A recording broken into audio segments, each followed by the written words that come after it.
সাহারা বিশ্বের বৃহত্তম মরুভূমি অঞ্চল। এখানে যেদিকেই তাকানো যায় ধুধু বালিয়াড়ি। উত্তর আফ্রিকার এই মরুভূমি 12টি দেশ জুড়ে অবস্থিত। এখানে বৃষ্টির দেখা মেলা ভার। তবে বিজ্ঞানীরা জানিয়েছেন জলবায়ু পরিবর্তনের জেরে আগামী দিনে এই অঞ্চলে বৃষ্টিপাতের পরিমাণ ক্রমশ বাড়বে। 2024 সালের সেপ্টেম্বরে এই অঞ্চলে মরক্কোতে যে পরিমাণ বৃষ্টি হয়েছে তা বিজ্ঞানীদের অবাক করেছে।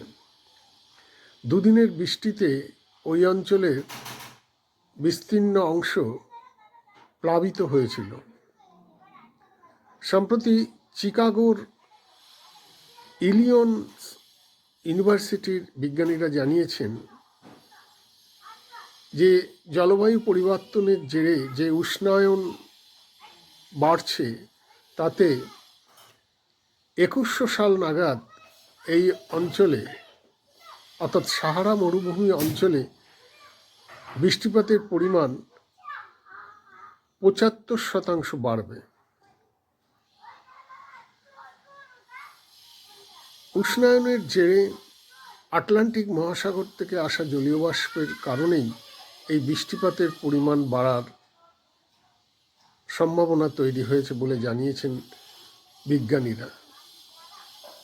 আগামী দিনে এই অঞ্চলের ভূপ্রকৃতিগত পরিবর্তন লক্ষ্য করার মতো হবে বলে মনে করা হচ্ছে।